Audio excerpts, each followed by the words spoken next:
주시는 말씀은 갈라디아서 1장 1절부터 10절 말씀입니다. 갈라디아서 1장 1절부터 10절까지 말씀입니다. 우리 한 목소리로 같이 합독하겠습니다. 갈라디아서 1장 1절에서 10절 말씀입니다.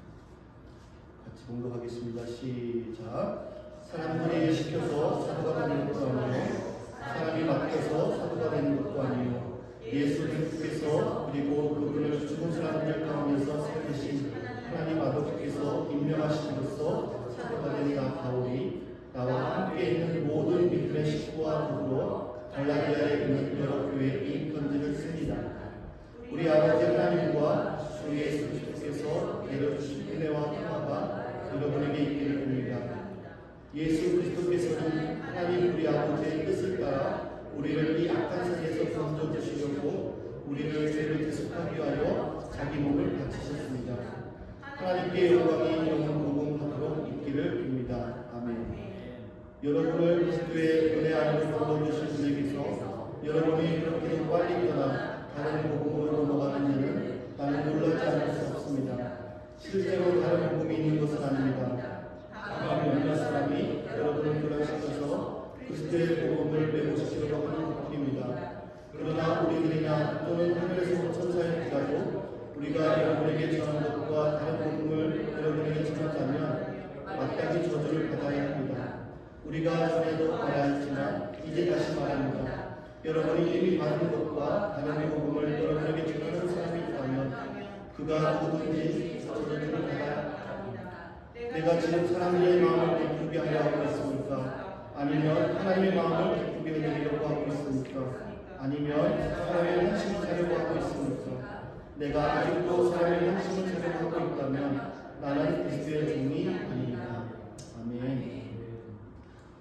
지난주까지 우리가 야고보서를 우리가 함께 봤고요. 이번 주부터는 갈라디아서를 함께 보려고 합니다. 사실 어떤 책을, 어떤 성경 말씀을 새롭게 시작할 때보다도 오늘 이 갈라디아서에 대한 기대가 있습니다. 왜냐하면 이 갈라디아서는요, 역사 속에서 수많은 시대를 바꾸어 놓았던 그런 책이기 때문에 그렇습니다.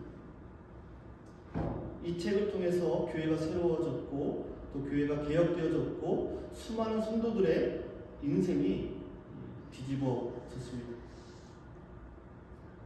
그래서 오늘 이 갈라디아서 말씀을 통해서 하나님의 그 강력한 말씀 앞에 우리가 다시 설 수 있기를 간절히 축복합니다.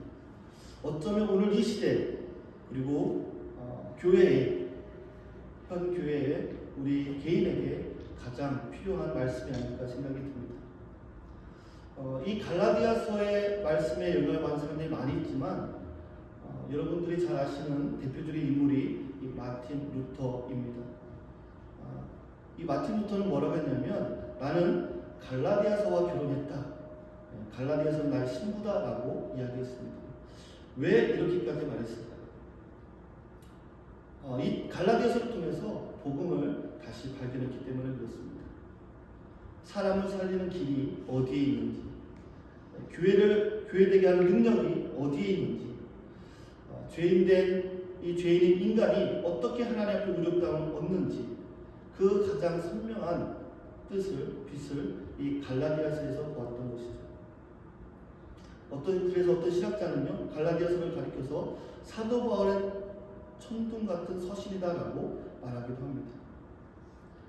시대 앞에서 큰 물꼬를 트고 흐름을 완전히 바꿔놓은 책이다라고 말합니다. 이 갈라디아서는 로마서 또 히브리서와 함께 하나의 중요한 공통된 주제를 가지고 있습니다. 한번 따라서 볼까요? 오직 의인은 믿음으로 말미암아 살리라. 이러한 중심 주제를 가지고 있어요. 그런데 세 책이 강조하는 초점이 다릅니다. 로마서는 의인이 누구인가, 어떻게 의롭다함을 얻을 수 있는가를 말하고, 히브리서는 믿음이 어떻게 나타나는가, 믿음의 사람들은 어떻게 살았는가를 보여줍니다.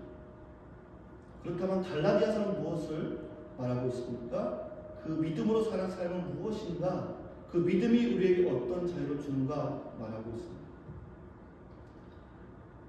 갈라디아서는요, 우리에게 자유를 주는 동시에 삶의 방향을 제시합니다. 우리가 지금 이 시대 속에서 어떻게 살아가야 하는가를 보여주는 그러한 말씀이다라는 겁니다. 그렇다면 이 바울이 왜 이 갈라디아서를 쓰게 되었는가를 우리가 이해하면 좀 더 이 말씀을 잘 이해할 수 있을 것 같습니다. 이 갈라디아서의 배경을 이해하려면 먼저 사도행전을 봐야 됩니다. 신약의 모든 서신에 이 사도행전이라는 역사적 배경 위에서 우리가 이해를 하면 좋습니다. 그 중에서도 이 갈라디아서의 아주 중요한 분기점이 되는 사건이 있었어요. 사도행전 13장에 나오는데 사도행전 13장에 보면 안디옥 교회에서 최초로 선교사를 파송합니다. 그런데 그 명단을 보면 흥미로운 점이 있습니다. 맨 앞에 바나바가 나오고 맨 마지막에 바울이 등장합니다. 이것은 단순한 순서가 아닙니다. 헬라 문화에서 이름을 기록할 때는 아주 중요한 순서대로 기록을 합니다. 바나바는 안디옥 교회 안에서 가장 비중이 있는 그러한 중심 인물이었고, 바울은 그때는 아직 영향력이 크지 않은 그런 인물이었습니다. 왜 그러냐면 바울은 원래 교회를 핍박했던 사람이었죠. 그가 회심했지만 사람들은 쉽게 믿지 않았습니다. 진짠가? 저 사람이 진짠가? 혹시 위장한 것은 아닌가? 우리를 잡으려고 저런 수를 쓰는 건 아닌가? 그런 의심의 눈초리가 여전히 남아 있었습니다. 바울이 아직 완전하게 인정받지 못한 그런 상태였습니다. 그런데 명단된 끝에 기록된 것은 어떻게 보면 그런 상황들을 대변해 주는 것이죠. 그런데 그 상황에서 놀라운 일이 일어납니다. 안디옥 교회가 선교사를 파송하기 위해서 금식하고 기도할 때 성령께서 두 사람을 지목하는데 바나바와 바울입니다. 한 사람은 정말 교회의 가장 영향력 있고 중심 인물이었고, 또 한 사람은 아직 존재감이 크지 않은 그런 사람입니다. 그런데 하나님은 그 두 사람을 묶어서 선교에 보내십니다. 여기에 중요한 메시지가 있습니다. 첫 번째는 교회를 향한 메시지입니다. 여러분, 교회는 사람의 능력으로 움직이는 공동체가 아닙니다. 믿으십니까? 가장 중요한 사람을, 교회에서 정말 가장 중요한 사람을 하나님은 선교사로 보냅니다. 왜요? 교회는 하나님이 세운 공동체입니다. 사람이 움직이는 교회가 아니다라는 것이죠. 두 번째로는요, 선교에 대한 메시지입니다. 선교도 여러분 사람이 하는 일이 아닙니다. 여러분, 하나님이 하시는 일입니다. 그래서 하나님은 강한 사람과 약해 보이는 사람을 함께 사용하십니다. 왜요? 선교는 사람이 하는 것이 아니기 때문에 그렇습니다.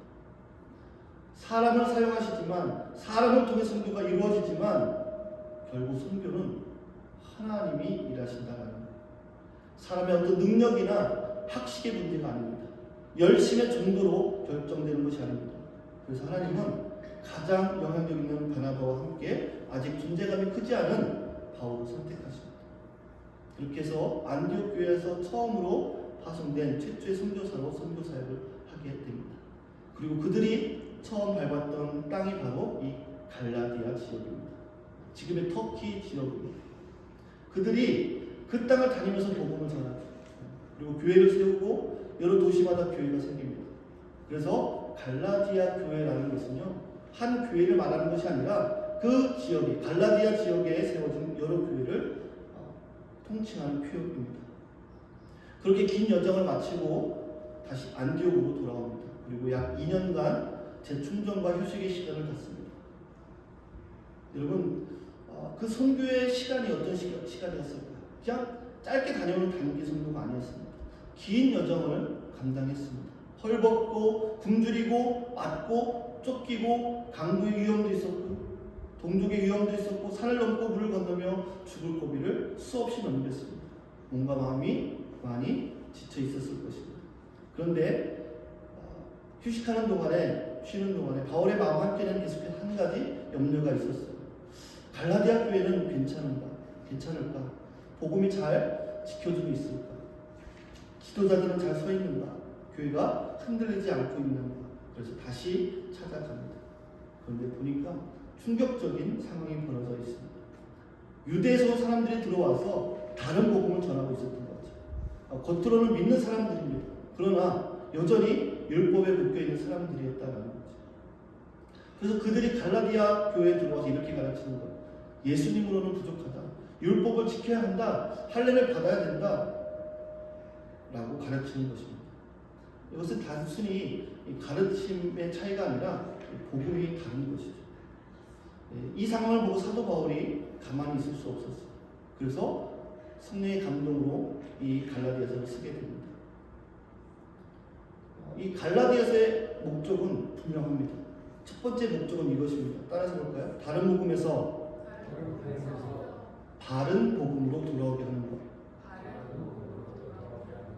왜 바울이 이렇게까지 강하게 편지를 썼는가? 그 현장을 우리가 한번 살펴보기 원하는데, 오늘 읽은 이 본문 말씀을 잠깐 접어두고 사도행전 15장으로 가면 이런 말씀이 있어요. 제가 읽어드릴게요. 몇몇 사람이 유대에서 내려와서 이렇게 신도들을 가르쳤다. 여러분이 모세의 관례대로 할례를 받지 않으면 구원을 얻을 수 없습니다. 라고 말합니다. 할례를 받아야 구원을 받을 수 있다는 거예요. 예수님과 율법을 같이 해야 구원을 얻을 수 있다고 가르쳤던 거예요. 바울이 목숨을 걸고 전했던 복음과는 완전히 다른 내용이었습니다. 교회가 처음 생겼고 아직 어린 교회입니다. 성도들도 믿은 지 얼마 안 된 그런 교인들이었습니다. 지도자도 막 세워진 상태입니다. 이런 상황에서 이런 가르침이 들어오니까 어떻게 됩니까? 누가 맞지? 바울이 맞나? 아니면 이 사람들이 이야기하는 게 맞나? 정말 예루살렘에서 온 이 유대주의자들이 이야기하는 게 맞나? 혼란스럽게 그 사람들이 혼란스럽게 된 거예요. 그래서 사도행전 15장 2절에 보면 뭐라고 적혀 있냐면 적지 않은 충돌과 논쟁이 벌어졌다라고 말합니다. 사실 이것은 단순한 그런 의견 충돌이 아닙니다. 왜냐하면 구원에 대한 문제이기 때문에 그렇습니다. 생명에 대한 문제이기 때문에 그렇습니다. 그래서 논쟁이 벌어집니다.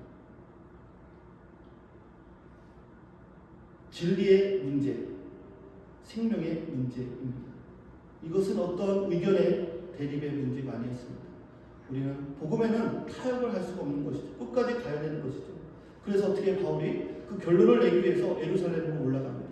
그리고 사도들과 장로들이 함께 모여서 최초로 어떻게 보면 요즘 말로 하면 신학회의가 열립니다.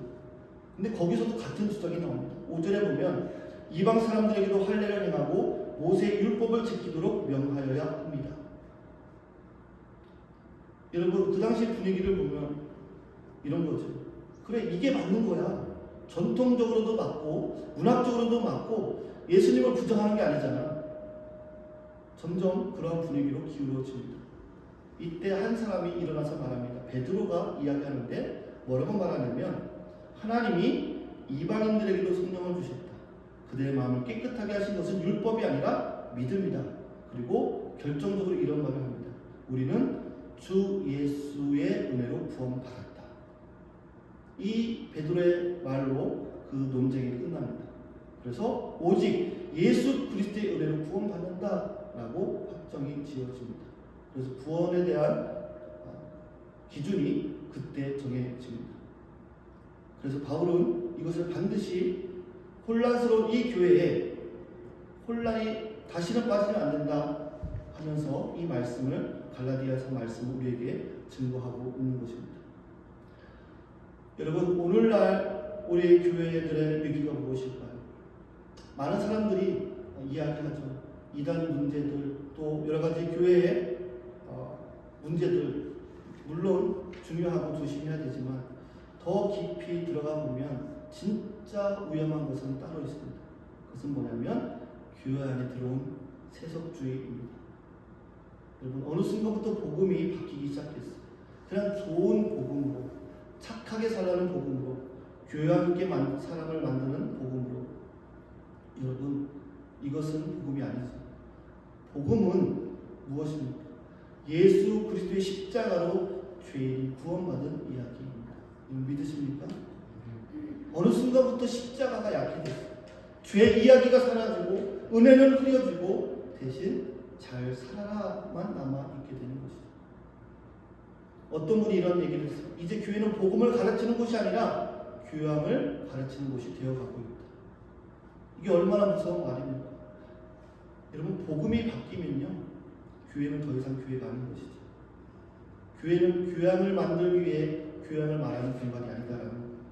우리가 교양이 부족할 수 있지만, 그러나 한 가지 양보할 수 없는 것은 예수 그리스도는 하나님의 아들이시고 그분만으로 우리에게 구원이 있다는 이 선명한 진리, 이것은 절대로 우리가 내려놓을 수 없는 것입니다. 여러분, 복음 안에는 교양이 담길 수 있어요. 그러나 복음이 교양을 말하는 것은 아닙니다. 지난 세월 동안 교회가 이 성공이라는 흐름 속에서 조금씩 복음이 변질돼 왔습니다. 예수 믿으면 잘 된다. 예수 믿으면 복 받는다. 예수 믿으면 성공한다. 네, 성공할 수도 있고 복 받을 수도 있고 잘 살 수도 있어요. 그러나 그렇지 않을 수도 있어요. 어느 순간부터 복음이 세상의 이익을 얻는 수단처럼 사용되기 시작했습니다. 처음에는 분명히 예수님이 중심이었습니다. 그런데 시간이 지나면서 예수님 옆에 하나씩 다른 것들이 붙기 시작합니다. 문화가 붙고 전통이 붙고 우리의 욕망이 붙는 거죠. 결국 인간의 힘으로는 쉽게 깨지지 않는 단단한 그런 껍질처럼 되어버립니다. 종교 개혁자들의 공통점이 뭔지 아십니까? 어떤 새로운 것을 만들려는 것이 아니라 누군가를 반대하기 위해서 시작한 것도 아니라 뭐예요? 본질로 돌아가자라는 거예요. 본질로 돌아가자. 마틴 루터도 마찬가지죠. 말씀으로 돌아가자. 복음으로 돌아가자. 이것이 전부인 것이죠. 여러분, 오늘 우리의 모습은 어떻습니까? 예수님이 우리 삶의 중심에 있으십니까? 어느덧 예수님은 우리 중심에 밀려나 있고 우리 삶을 도와주시는 그런 도구처럼 되어 있지 않습니다. 예수님을 위해 살고 예수님을 위해 죽고 예수님을 주인으로 고백하는 삶은 어느새 맑고 불편한 그런 이야기처럼 느껴지고 있지 않습니다. 교회 안에 이상한 모습이 나타나고 있어요.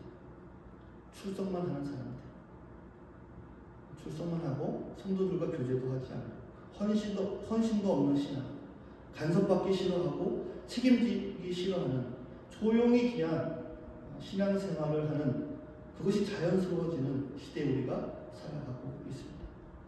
이것은 건강한 신앙이 아니죠. 갈라디아서의 두 번째 목적은 예수 그리스도가 누구신지를 분명하게 말하고 있는 것입니다. 초기 기독교는요, 따로 존재하지 않았어요. 모두 유대교 안에 있었습니다. 그런데 갈라지기 시작하는 거예요. 예수님을 어떻게 보느냐에 따라서 갈라지기 시작했어요. 예수님을 만난 사람들은 고백합니다. 이분이 메시아다. 이분만이 우리의 구원자다. 그러나 유대인들은 받아들이지 않았죠. 그는 선지자 중에 하나다. 그런데 우리가 이것을 타협할 수 없는 문제였죠. 결국 기독교와 유대교가 분리가 됩니다. 그리고 바울은 분명하게 우리에게 말합니다. 예수 그리스도만이 우리의 구원이시다. 한번 따라 써볼까요? 예수 그리스도만이 우리의 구원이시다. 이 정체성을 갈라디아서는 우리에게 분명하게 말씀하고 있습니다. 세 번째로는요, 오직 예수만이 우리를 자유롭게 하신다라는 거예요. 진리를 알지니 진리가 너희를 자유롭게 하리라. 여러분, 진리가 뭘까요? 어떤 철학입니까? 개념입니까? 교양입니까? 아니에요. 아들이 너희를 자유롭게 하면 너희가 참으로 자유하리라. 이 진리는요, 곧 예수 그리스도이십니다. 여러분 믿으십니까? 예수 그리스도만이 이 어두운 세상 속에서 유일한 해답이고 유일한 소망이고 유일한 구원이다라는 거예요. 이 문제만큼은 절대 우리가 타협할 수 없는 것이죠. 우리 밴쿠버 소망의 교회가 이 땅 가운데 서야 할 이유는 단 하나입니다. 예수만이 복음이다라는 사실입니다. 어떤 상황 속에서도 이 고백이 흔들리지 않기를 원합니다. 따라서 볼 거예요. 예수만이 나의 구원입니다. 예수님만이 나의 소망입니다. 여러분, 거짓 교사들은요, 멈추지 않습니다. 갈라디아 교회에 들어와서 이런 말을 하죠. 성도 여러분, 여러분에게 복음을 전했던 사도 바울은 가짜 사도입니다 라고 이야기합니다. 그럼 얼마나 무서운 이야기입니까? 사람들이 와서 지금으로 말하면 여러분한테 김대현 목사 가짜 목사 아니야 그렇게 얘기를 하는 거예요. 사도 바울에게 저 사람은 사도가 아니다라고 이야기를 합니다. 그러니까 갈라디아서 1장 1절에 우리 한번 읽어보겠습니다. 1장 1절입니다. 같이 읽어볼게요. 시작. 사람들이 지켜서 사도가 된 것도 아니요 사람들이 맡겨서 사도가 된 것도 아니요 예수 그리스도께서 그리고 그분을 죽은 사람들 가운데서 살리시 하나님 아버지께서 임명하심으로써 사도가 된 나. 여러분 잘 보시면 바울이 자신을 소개하는데 앞에 수식어가 굉장히 깁니다. 그리고 문장도 매끄럽지 않습니다. 왜 이렇게까지 말했을까요? 사도 바울을 위해서가 아니라 복음을 지키기 위해서 이야기하는 거죠. 왜냐하면 바울의 사도권이 무너지면 그가 전한 복음도 같이 무너지기 때문에 그랬습니다. 여러분 바울 서신을 보면 두 가지 유형이 있어요. 첫 번째는 자신이 사도임을 분명하게 밝힙니다. 그리고 어떤 서신들은 밝히지 않습니다. 그 기준이 뭐냐면 사도에 대한 공격이 있는 곳이면 사도에 대한 자신의 사도권을 이야기합니다. 그런데 아무런 그런 공격이 없는 지역은 굳이 밝힐 필요가 없었던 것이죠. 그런데 갈라디아서는 어떠냐면 아주 강하게 길게 반복적으로 말합니다. 그만큼 내가 가지고 내가 사도라는 것에 대한 공격이 굉장히 심했던 지역이라는 것을 보게 됩니다. 왜 거짓 교사들이 바울을 공격했을까? 바울을 무너뜨려야 복음을 무너뜨릴 수 있기 때문에 그렇습니다. 그러면 여러분 사도는 누구입니까? 사도. 성경적으로 사도에 대한 사도가 되려면 세 가지 조건이 필요하다고 성경에는 나와 있습니다. 뭐냐면 첫째는 예수 그리스도의 직접 가르침을 받은 자가 사도다라고 기록을 하고 있습니다. 두 번째는 부활하신 예수님을 목격한 사람이 사도다. 세 번째는 예수님으로부터 직접 파송받은 자를 사도라고 이야기합니다. 이 세 가지가 갖춰져야 사도다라고 말할 수 있다라고 기록되어 있습니다. 그런데 겉으로 보면 바울은 그런 자격이 없는 것처럼 보입니다. 그런데 여러분 바울은 어디서 주님을 만났을까요? 바울이 어디서 만났죠? 네, 다메섹에서 거기서 부활하신 주님을 직접 만납니다. 그리고 그 자리에서 예수님으로부터 직접 말씀을 듣습니다. 사울아 사울아 내가 어찌하여 나를 박해하느냐 핍박하느냐.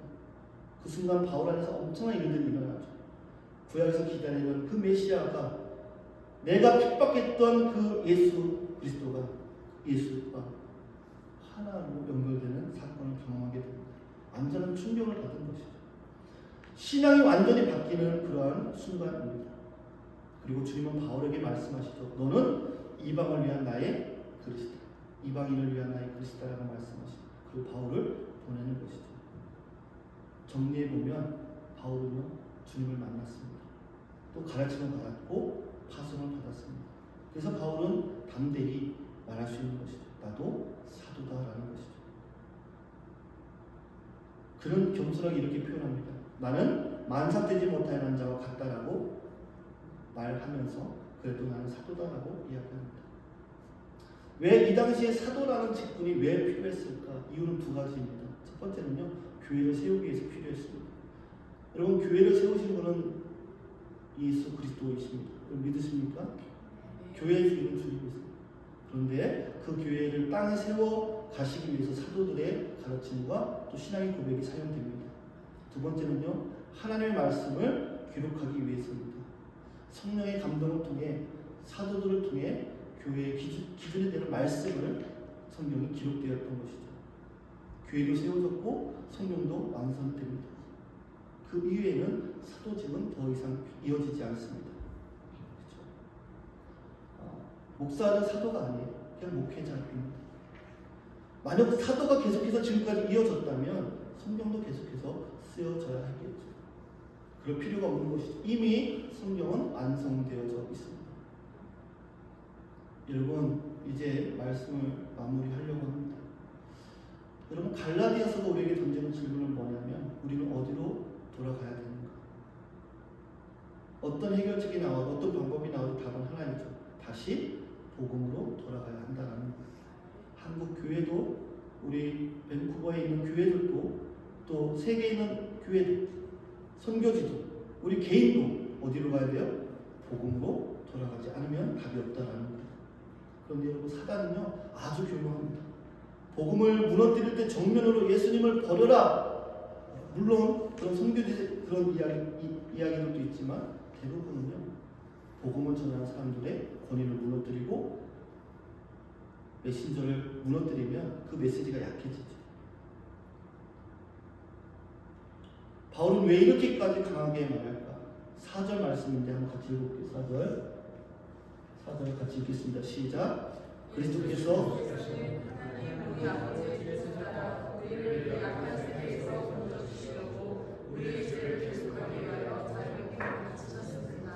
여기서 복음이 무엇인지 정확하게 드러납니다. 복음은요 하나님의 뜻에서 시작이 됩니다. 여러분, 십자가는 우연히 일어난 비극이 아닙니다. 예수님의 죽음은요 실패가 아니에요. 하나님의 구원 계획 안에 있었던 일이죠. 그리고 오늘 본문은 얘기합니다. 우리 죄를 대속하기 위해서 자기 몸을 주셨다는 거예요. 복음은요 내가 무엇을 했느냐가 아닙니다. 예수님이 무엇을 하셨냐는 거죠. 내가 얼마나 괜찮은 사람이냐가 아니라 내가 얼마나 절망적인 죄인이었나. 그리고 그 절망적인 죄인을 위해 예수님이 자기 몸을 내어 주셨다는 사실이 여러분 복음이라는 것입니다. 여러분 믿으십니까? 바로 거기서 한 걸음 더 나가서 이야기합니다. 이 악한 세대에서 우리를 건지시오. 여러분, 복음은요 우리 사람을 어떤 교양 있게 만드는 그러한 윤리도 아니고 프로그램도 아닙니다. 복음은요 죄와 사망과 심판 아래에 있는 인간을 건져내는 하나님의 구원의 힘인 것입니다.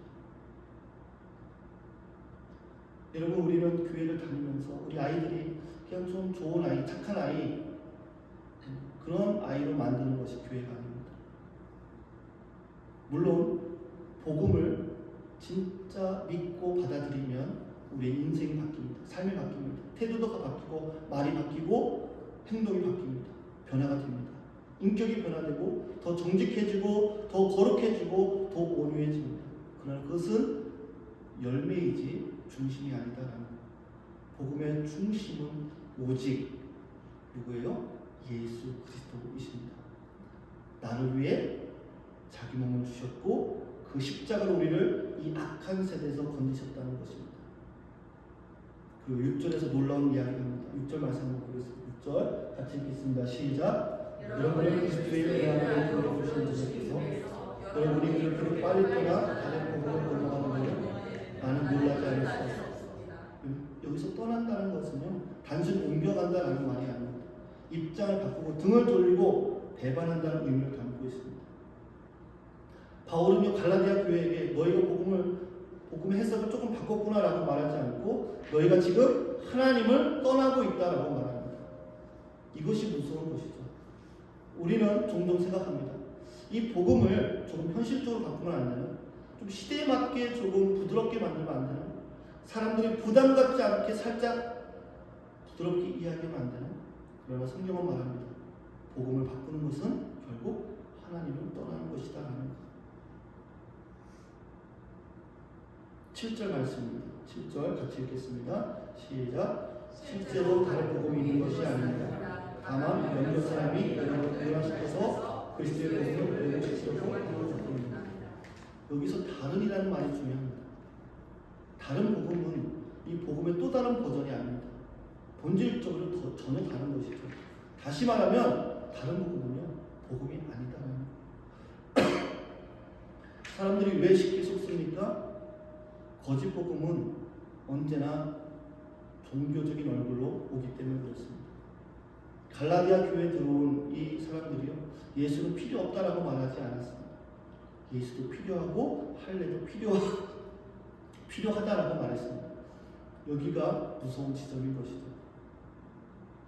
복음이 예수님을 빼서 무너지는 것이 아니라 예수님 옆에 다른 것을 올려놓아서 무너지는 것이죠. 예수 플러스 할례, 예수는 플러스 율법, 예수님 플러스 인간의 의, 예수님 플러스 전통, 성공, 체면, 내 열심. 예수님만으로는 충분치 않다라는 말이 나오는 순간 이미 그것은 복음이 아닌 것이죠. 8절과 9절 한번 같이 읽어보겠습니다. 8절 9절 시작. 또는 천사일지라도 우리가 여러분에게 전하는 것과 다른 복음을 여러분에게 전한다면 마땅히 저주를 받아야 됩니다. 그러나 전에도 말하였지만 제가 말합니다. 여러분이 이미 받은 것과 다른 복음을 여러분이 이미 받은 것.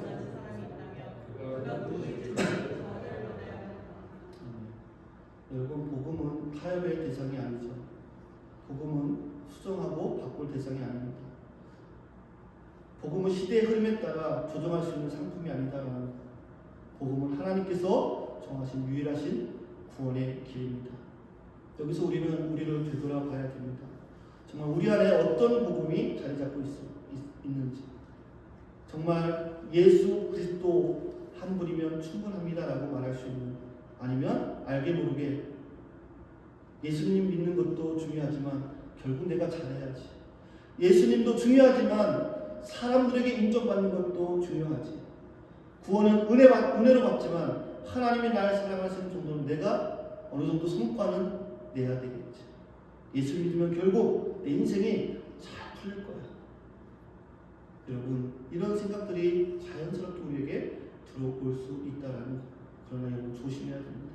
왜냐하면 그때부터 복음이 흐려지기 시작하기 때문에 그렇습니다.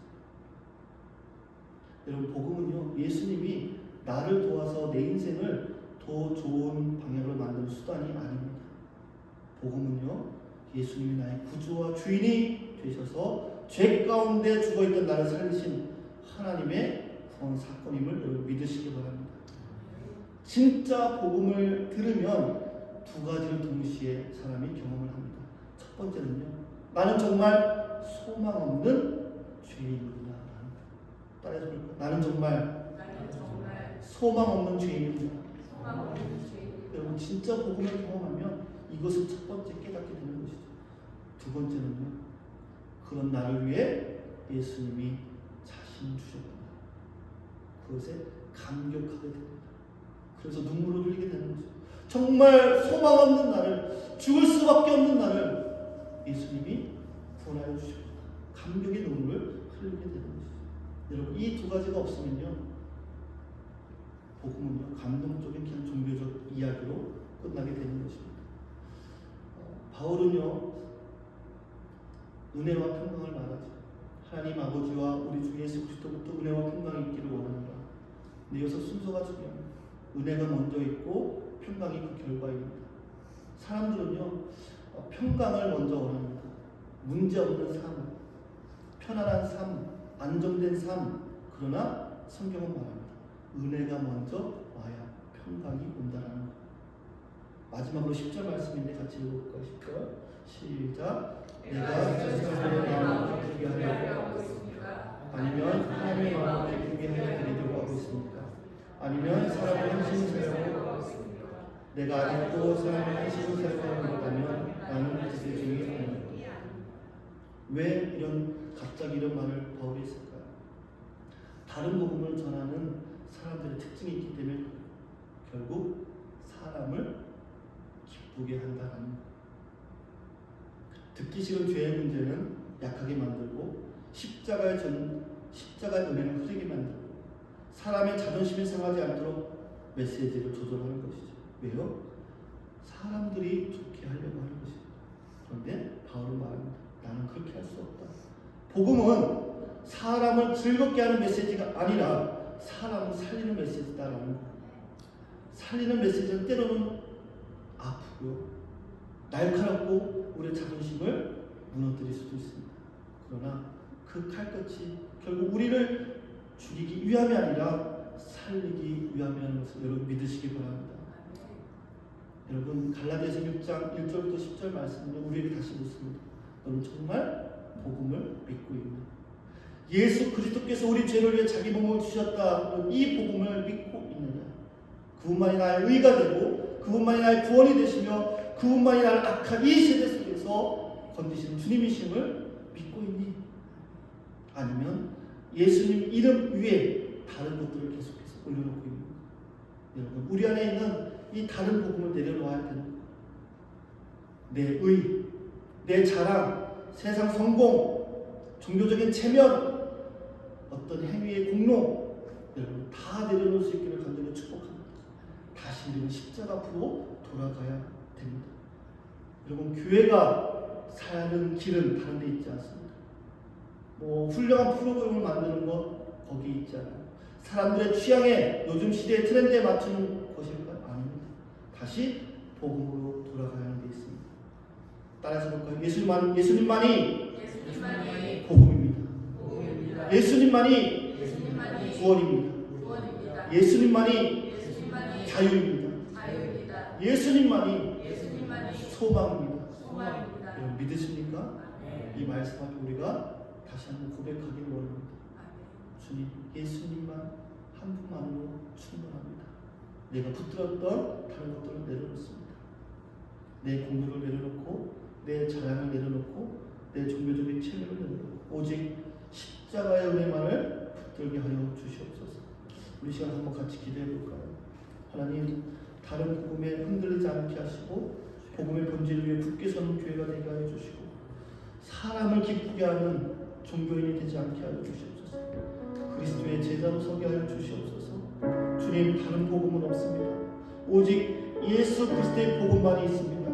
그 복음만이 나를 살리고 우리의 가정을 살리고 우리 교회를 살립니다. 그리고 그 복음만이 이 시대를 살립니다. 하나님, 이 백구고 땅을 시작으로 열방을 향해 주의 복음이 증거되게 하여 주시옵소서. 이 시간 다 같이 한번 기도하겠습니다.